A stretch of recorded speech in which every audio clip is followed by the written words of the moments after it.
నమస్తే, welcome to hit TV. నేను మీ మాధురి. ఈ రోజు మనతో పాటు ఉన్నారు ప్రముఖ ఆధ్యాత్మికవేత్త సింధుమాత. నమస్తే అమ్మా. నమస్తే అమ్మా. అమ్మ, మనకి చాలా మంది టెంపుల్స్ కి వెళ్ళేటప్పుడు చాలా నియమ నిష్టలతో వెళ్తూ ఉంటారు. ఈ మధ్య కాలంలో కొంతమంది పీరియడ్స్ కి అంటే బహిష్ట అయిన టైంలో కూడా పూజ చేయొచ్చు. కొంతమంది శాస్త్రవేత్తలు చెప్తున్నారు దాంట్లో తప్పే ఉంది, ఇది ప్రకృతి కదా, ఇది మనకి దేవుడిచ్చిందే కదా, ఈ దేవుడిచ్చిన దానికి మళ్ళీ మనం ఎందుకు దాన్ని రివర్స్ చేయాలి? ఆ ప్రకృతిని మనం ఎందుకు మనకు ఆపాదించుకోకూడదు? ఆ టైంలో పూజ చేస్తే ఏమవుతుంది అన్న విధంగా మాట్లాడుతున్నారు. అసలు పూజ చేయొచ్చా? ఆ టైంలో నిజంగానే స్త్రీ అపవిత్రమా? ఓం శ్రీ గురుభ్యో నమః. ఓం శ్రీ మాత్రే నమః.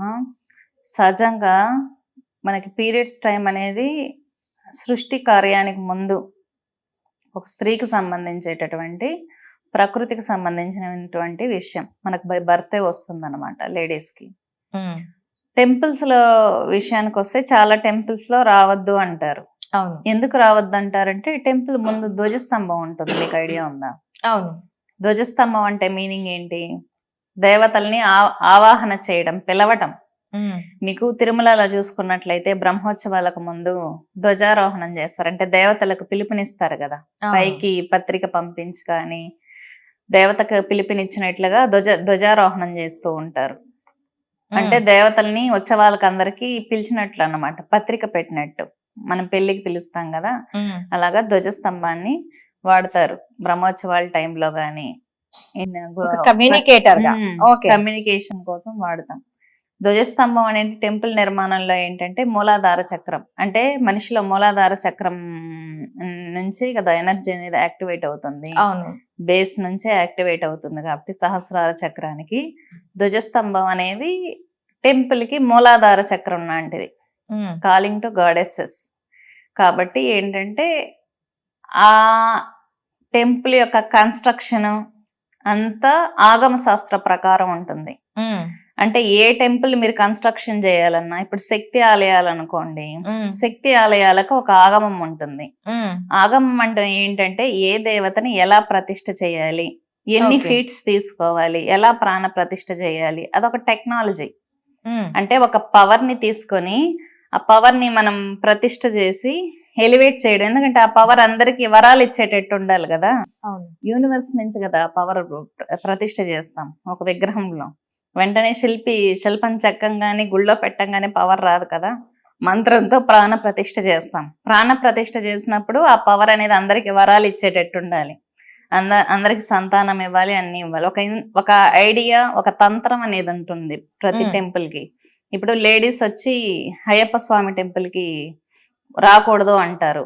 ఎందుకంటే ఆ టెంపుల్ యొక్క కన్స్ట్రక్షన్, ఆ టెంపుల్ యొక్క ఆగమం అది. వయసులో ఉన్న ఆడవాళ్ళు రాకూడదు అనేది ఆ టెంపుల్ యొక్క నియమాలు, ప్రికాషన్స్. ఇప్పుడు మనం ఏదన్నా టాబ్లెట్స్ తీసుకునేటప్పుడు ఎక్స్పైరీ డేట్ ఉంటుంది కాబట్టి ప్రతి టెంపుల్ కి కూడా ఇప్పుడు శాక్తేయ ఆలయాలు ఉంటాయి. శాక్తేయ ఆలయాలకి సపరేట్ ఆగమం. తిరుమల ఉంది. వైష్ణవ ఆగమాల ప్రకారం ఇప్పుడు మీకు ఏదైనా ఆల్టరేషన్ చేయాలనుకోండి, విష్ణువుకు సంబంధించిన ఆగమాల ప్రకారం అక్కడ ఆల్టరేషన్స్ చేస్తారు. ఏదైనా టెంపుల్ కన్స్ట్రక్షన్ గానీ, ఒకవేళ యాంగిల్ మార్చాలన్నా వీటినన్నిటిని ఆగమాల నుంచి తీసుకుంటారు. మామూలుగా పురుష దేవతలు ఉండేటటువంటి టెంపుల్స్ లో ఏంటంటే అక్కడికి వెళ్ళంగానే మూలాధార చక్రం నుంచి సహస్రార చక్రానికి ఈజీగా ఎనర్జీ పైకి వెళ్ళేటట్టు డిజైన్ చేయబడి ఉంటాయి. ఓకే. పీరియడ్స్ టైంలో మనకేమవుతుంది, అక్కడికి వెళ్ళినప్పుడు బ్లడ్ అనేది బయటకు కదా వస్తుంది మనకి. గర్భంలో నుంచి మూలాధార చక్రంలోకి బ్లడ్ ఫ్లో అవుతుంది. ఏంటి, మనకు పిండం అనేది ఏర్పడినప్పుడు ఆ పిండం అనేది బేబీగా మారకపోతే ఆ ఫ్లో అంతా బయటకు వచ్చేస్తూ ఉంటుంది. అంటే ఒక చెడు రక్తం అనేది బయటకు వచ్చినప్పుడు ఏమవుతుందంటే మనం రెస్ట్ లో ఉండాలి. అదే టైంలో టెంపుల్ కి వెళ్ళామనుకోండి, సైంటిఫిక్ గా మన కన్స్ట్రక్షన్ ఎలా ఉంది, టెంపుల్ కన్స్ట్రక్షన్ లో నుంచి హైక్ ఉంది, ఎనర్జీ పైకి వెళ్ళేటట్టు ఉంది. ఇప్పుడు మనం పీరియడ్స్ టైంలో టెంపుల్ కి ఆ టైంలో వెళ్ళినప్పుడు ఏంటంటే అక్కడ ఆగమం, అక్కడ విగ్రహం పెట్టిన యాంగిల్, కన్స్ట్రక్షన్, ధ్వజస్తంభాలు, ఇవంతా ఏంటంటే యాస్ట్రల్ ఫోర్సెస్ పనిచేస్తూ ఉంటాయి. పీరియడ్స్ టైంలో టెంపుల్ కి వెళ్ళినప్పుడు మూలాధార చక్రం నుంచి ఎనర్జీ సహజంగా యాక్టివేట్ అయిపోతుంది పైకి. అప్పుడు ఏమవుతుంది, ఎక్కువ స్టమక్ పెయిన్ వచ్చేస్తుంది లేడీస్ కి. అందుకని వెళ్ళొద్దు అంటారు. ఓకే.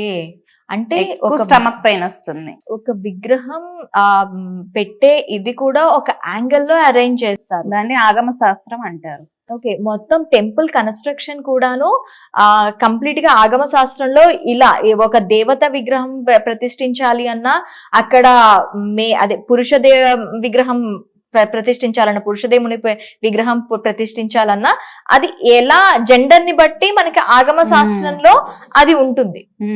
సబ్జెక్ట్ ఉంది మనకు ప్రామాణిక. ఇప్పుడు మనం ఏదైనా చేయాలంటే రెఫరెన్స్ బుక్స్ తీసుకుంటాం.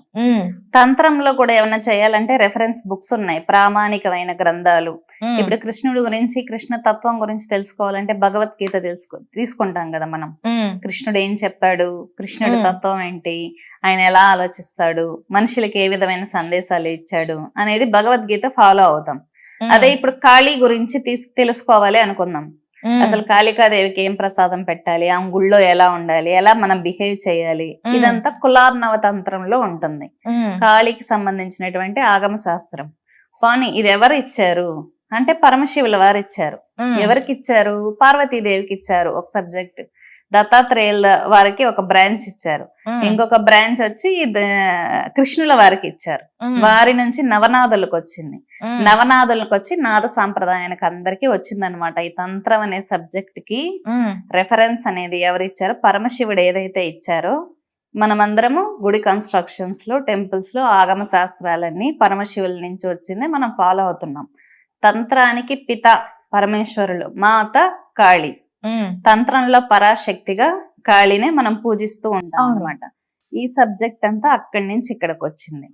ఇప్పుడు పురుషుణ్ణి మేల్ డామినేషన్ గాడెసెస్ ఉంటారు, వీళ్ళందరినీ తంత్ర దేవతలు అంటారన్నమాట. అదే స్త్రీలకు పూజ చేసే వాళ్ళని విద్యలు అంటారు. అంటే దీన్ని శ్రీ విద్యా తంత్రం. ఇప్పుడు అమ్మవారు ఉంటుంది లలితాదేవి, లలితాదేవిని ఎలా పూజించాలి ఏం చెప్పేది శ్రీ విద్యా తంత్రంలో ఉంటుంది. అమ్మవారు కూడా తాంత్రిక దేవతే. పార్వతీదేవి యొక్క తాంత్రిక స్వరూపమే లలితాదేవి. సరస్వతీ దేవి యొక్క తాంత్రిక స్వరూపమే రాజశ్యామల, రాజమాతంగి అంటూ ఉంటారు కదా.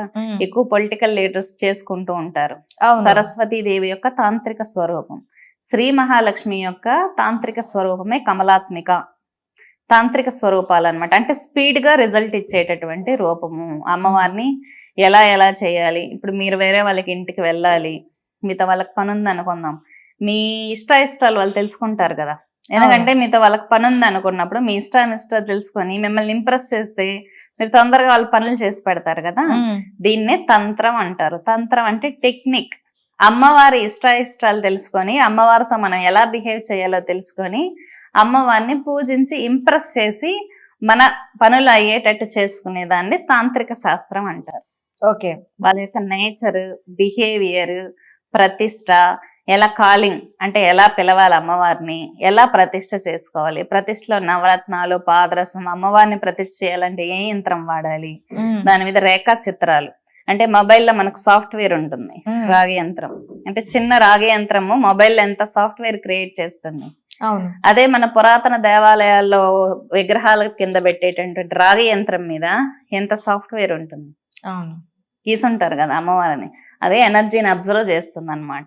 అందుకే ప్రతిష్టలలో రాగి యంత్రం కింద ఏం పెడతాం, పాదరసం పెడతాం, నవరత్నాలు పెడతాం, వజ్రాలు, వైడూర్యాలు, బంగారం, ఇవంతా ఏంటంటే కాస్మిక్ పవర్స్ ని రిసీవ్ చేసుకుని ఎనర్జీని ఇస్తూ ఉంటాయి యంత్రానికి. మీకు అక్కడ పవర్ అనేది ఎలివేట్ అవుతూ ఉంటుంది.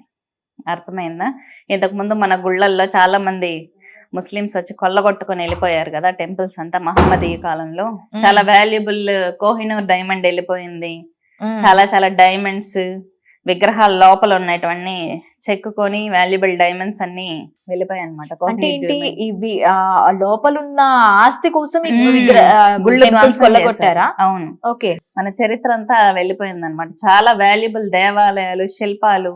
మీరు అష్టాదశ శక్తి పీఠాల్లో తీసుకున్నట్లయితే మన జోగులాంబ టెంపుల్ కి వెళ్ళినప్పుడు మీకు విగ్రహాలు చేతులు కట్ చేసేసి ధ్వంసం చేసేసి ఉంటారు విగ్రహాలంతా. అవును. అలాగా మన చరిత్ర, మన తంత్ర శాస్త్రం అంతా కలిసిపోయింది అనమాట, నీళ్ళల్లో కలిసిపోయింది. మీకు జోగులాంబ టెంపుల్ కన్స్ట్రక్షన్ చేసిన పర్సన్ ని మీరు చరిత్రను కానీ తీసుకున్నట్లయితే అతనికి దానికి కావాల్సినటువంటి డబ్బు ఎలా చేశారు, రసవాదం అనే విద్య, లోహాన్ని బంగారంగా ఎలా మార్చాలో ఆ సబ్జెక్ట్ అతను నేర్చుకొని డబ్బు సంపాదించి ఆ కన్స్ట్రక్షన్స్ అన్ని చేయడం జరిగింది. ఆయన ఒక మహాయోగి అన్నమాట. కాశీ నుంచి వచ్చి జోగులాంబలో స్థిరపడి అన్ని గుడులు, పాపనాశి దగ్గర కావచ్చు, జోగులాంబ అష్టాదశ శక్తి పీఠాలు కావచ్చు, అంటే ఏంటి, ఒక లోహాన్ని బంగారంగా ఎలా మార్చాలనే విద్యలు కూడా మన తంత్రశాస్త్ర గ్రంథాల్లో ఉన్నాయి. పర్సువేది అంటారు. దీన్ని రసవాదం. ఇప్పుడు మన తంత్రం సబ్జెక్ట్ అనేది తీసుకున్నప్పుడు ఎన్నో మ్యాజికల్ పవర్స్ గురించి మన తంత్రశాస్త్రంలో ఉంది. కానీ అవేర్నెస్ ఒక లోహాన్ని బంగారంగా మార్చే తంత్ర విద్య కూడా మనకి అవైలబుల్ లో ఉంది. ఎన్నో వేల సంవత్సరాల క్రితం నుంచి ఉంది. ఆచార్య నాగార్జునుడు కూడా ఇది చేస్తున్నారు. ఎంతో మంది ప్రయత్నం చేశారు, ఫారినర్స్ వచ్చి మన దగ్గర ఇటువంటి విద్యలు నేర్చుకోవడానికి. చాలా చాలా టెక్నాలజీ మన దగ్గర అవైలబుల్ ఉంది, కానీ ఎవరు దీని మీద రీసెర్చ్ చేయలేదు. అందరి అభిప్రాయం ఏంటంటే, ఓకే, టెంపుల్స్ అంటే టెక్నాలజీ లాగా చూడరు వాళ్ళు. ఏంటంటే కంటికి, ఐకి మనకి ఏదైతే కనిపిస్తుందో అదే ఒరిజినల్, అదే నిజమో అనుకుంటారు అనమాట సైన్స్ అనేది. కానీ సైన్స్ ఏది తెలుసుకోలేకపోయిందో మన యోగులు ఋషులు ఎప్పుడో నవగ్రహాలు ఎప్పటి నుంచి ఆరాధించే వాళ్ళం మనం. టెలిస్కోప్ లో చూడక ముందు నుంచే మనము నవగ్రహాల ఫార్మేషన్ పెట్టి ఏ దేవతని, ఏ గ్రహాన్ని ఎలా ఇంప్రెస్ చేసుకోవాలి, ఆ గ్రహ బలాలన్నీ ఎలా తగ్గించుకోవాలి, మన సోల్ని మనం ఎలా ఎలివేట్ చేసుకోవాలి, మన సమస్యలు ఎలా తెలుసుకోవాలని ఎప్పుడో మన యోగులు ఋషులే మనకు పరిచయం చేశారనమాట. తర్వాత ఫారినర్స్ టెలిస్కోప్ లో చూసి ఓకే, గ్రహాలు ఇలా ఉన్నాయి, ఇలా తిరుగుతున్నాయి అని చెప్పి మనకి ఆ సబ్జెక్ట్ అనేది ఇవ్వడం జరిగింది. అంటే ఇప్పుడు సైన్స్ ని ఎప్పుడో డామినేట్ చేశారు కదా మన యోగులు ఋషులు. వాళ్ళు ఇప్పుడు మనకు ఈ వేదాలు కావచ్చు, ఈ ఉపనిషత్తులు కావచ్చు, భగవద్గీత కావచ్చు, ఇవంతా ఏంటంటే మన యోగులు ఋషులు బాగా తపస్సు చేసి వాళ్ళకొచ్చిన విజన్స్, వాళ్ళ ఆస్ట్రల్ బాడీలో వాళ్ళ మనస్సుని, బుద్ధిని, శరీరాన్ని ఇక్కడ వదిలేసి ఎక్కడికో వీళ్ళ ఆస్ట్రల్ బాడీని పంపించి అక్కడ జరుగుతున్న దృశ్యాలు, ఫ్యూచర్లోకి వెళ్ళి, పాస్ట్లోకి వెళ్ళి వీళ్ళు అక్కడ చూసిన దృశ్యాలన్నీ చూసి గ్రంథస్థం చేశారు తాళపత్ర గ్రంథాల మీద. గ్రంథస్థం చేస్తే అవన్నీ మనకు వేదాలుగా, ఉపనిషత్తులుగా, తంత్రశాస్త్ర గ్రంథాలుగా మనకు అందుబాటులోకి వచ్చాయన్నమాట. ఇప్పుడు ఎంతో మంది తపోఫలితం, అంటే ఎంతో మంది యోగులు, ఋషులు తపస్సు చేసి వాళ్ళ తపస్సునంతా తాళపత్ర గ్రంథాల కింద మనకు అందిస్తే అవి మనం ఈరోజు వేదాలుగా చదువుతూ, ఇప్పుడు వైదిక పాఠశాలలు, ఇప్పుడు మనకు పూజా విధానం, ఇదంతా ఎలా వచ్చిందంటే కొన్ని వేల సంవత్సరాల క్రితం నుంచి వాళ్ళు తపస్సులు చేశారు. తపస్సులు చేసి మనకు అందించిన జ్ఞానమే మనం ఈరోజు పూజల రూపంలో, వేదం రూపంలో వినగలుగుతున్నాం. ఎప్పుడైనా మీరు వేదాన్ని కానీ విన్నట్టయితే ఒక రకమైన వైబ్రేషన్ వస్తుంది ఒంట్లో. ఇదంతా ఏంటంటే మంత్రాలకు అనేది శక్తి ఉంది అనేది సామాన్య మానవుడు కూడా ఫీల్ అవ్వగలడు. ఇప్పుడు ఆంజనేయ స్వామి మంత్రం తీసుకున్నాం అనుకుందాం, గట్టిగా ఒక 10 మంది కూర్చొని చదివితే మనకు ఒక రకమైన వైబ్రేషన్ పడుతుంది బాడీలో. అవును, అది మంత్రశక్తి, పాజిటివ్ వైబ్ అన్నమాట. అదే కొంతమంది నెగిటివ్ పీపుల్ తో మనం మాట్లాడినప్పుడు హెడేక్ వస్తుంది. అవును, మీరు అబ్జర్వ్ చేయండి. ఎందుకంటే వాళ్ళ యొక్క నెగిటివ్ వైబ్రేషన్, వాళ్ళ మనసులో నెగిటివ్ థాట్స్ పెట్టుకొని మనతో మాట్లాడుతూ ఉంటారు. అప్పుడు మనకి హెడేక్ వస్తుంది, చాలా చిరాకు వస్తుంది, అక్కడి నుంచి వెళ్ళిపోవాలి అనిపిస్తుంది. ఇదేంటంటే vibe, negative vibration, positive vibration అనేది ప్రతి మనిషి ఫీల్ అవ్వగలడు. టెంపుల్స్ కి వెళ్ళినప్పుడు మనకు మనశ్శాంతి ఉంటుంది. అదే టెంపుల్స్ కి వెళ్ళని వాళ్ళకి, నార్మల్ గా నెగిటివ్ పీపుల్ తో మాట్లాడిన వాళ్ళకి అచంచలంగా ఉంటుంది. ఏం జరుగుతుందో తెలియదు, కానీ మనసు సంతృప్తిగా ఉండదన్నమాట. కాబట్టి టెంపుల్స్ అనేది కొన్ని ఆగమ శాస్త్రాల ప్రకారం ఉంటుంది కాబట్టి వెళ్ళకూడదు అని లేడీస్ కి చెప్పారు. కానీ కాళీ తంత్రాన్ని కానీ తీసుకున్నట్లయితే, మీరు కాళీ యంత్రం తీసుకోండి, అధోముఖంలో ఉన్నటువంటి త్రికోణం ఉంటుంది. అవును, కాళీ తంత్రంలో కుళార్ణవ తంత్రం రెఫరెన్స్. దీంట్లోకి వెళ్ళినప్పుడు, సబ్జెక్ట్ లోకి వెళ్ళినప్పుడు లేడీస్ పీరియడ్స్ లో కూడా మంత్ర జపం చేసుకోవచ్చు. గురు పరంపరని అనుసరించి కాళీ ఉపాసన ఎవరైతే తీసుకొని ఉంటారో, కాళీ మంత్రం చేసే వాళ్ళు ఎవరైతే ఉంటారో, వాళ్ళు చేసినప్పుడు నెగిటివ్ ని కూడా బ్యాలెన్స్ చేసి ఒక హ్యూమన్ బాడీ మీద స్పృహ లేకుండా, నేను ఇప్పుడు పీరియడ్స్ లో ఉన్నాను అనే స్పృహ కూడా లేకుండా, నేను మనిషిని కాదు, నేను ఆత్మస్వరూపాన్ని అనే స్పృహ ఎవరికైతే highest level of mental state ఉంటుందో వాళ్ళు జపం చేసుకోవచ్చు అని కులార్ణవ తంత్రంలో ఉంటుంది మీకు. అంటే కాళీ పూజ ఎలా చేయాలి అనే వాళ్ళకి ఇది రిఫరెన్స్ అన్నమాట.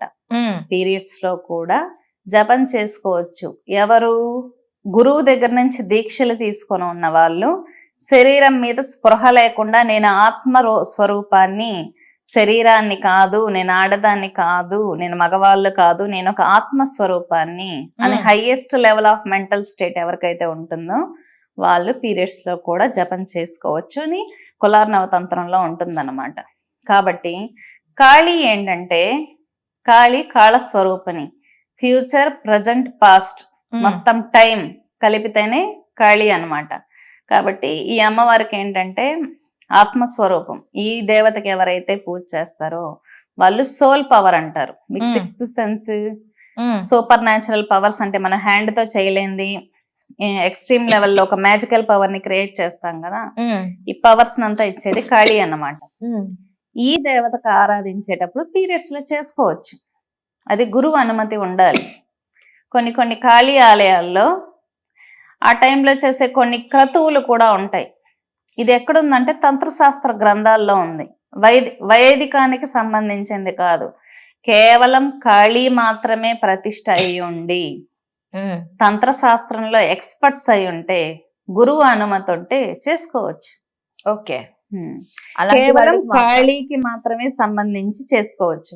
మిగిలిన ఆలయాలకి, ఇప్పుడు వైష్ణవ ఆలయాల్లోకి మనం గర్భగుడిలోకి వెళ్ళం, ఎందుకంటే ఆ టెంపుల్ యొక్క రూల్స్ అండ్ రెగ్యులేషన్స్ మనము వైష్ణవ ఆగమాలను తీసుకుంటేనే తెలిసిపోతుంది. ఎందుకంటే రెగ్యులర్ గా బాగా నియమనిష్టలుండి నాన్ వెజ్ ఎవరైతే తినకుండా ఉంటారో వాళ్ళు మాత్రమే గర్భగుడిలోకి వెళ్ళి ఆచార్యులు పూజ చేస్తారు. అయితే మీరు అంటుంది ఓన్లీ కాళీమాత, ఓన్లీ కాళీమాత లేదు, ఇంకా ఏ దేవతా స్వరూపానికైనా వెళ్ళి పూజ చేయొచ్చు అంటారా? కాళీమాత చేసుకోవచ్చు కానీ మిగిలిన వాళ్ళని టచ్ చేయకూడదు. ఓకే, అదే ఒక్కొక్కరికి ఒక్కొక్క ప్రికాషన్ ఉంటుంది. ఉగ్ర దేవతల్లో కూడా కాళీకి వేరుగా ఉంటుంది. మీకు నరసింహస్వామి టెంపుల్స్ అనుకోండి మళ్ళీ మారిపోతుంది, అక్కడ రూల్స్ అండ్ రెగ్యులేషన్స్ మారిపోతాయి.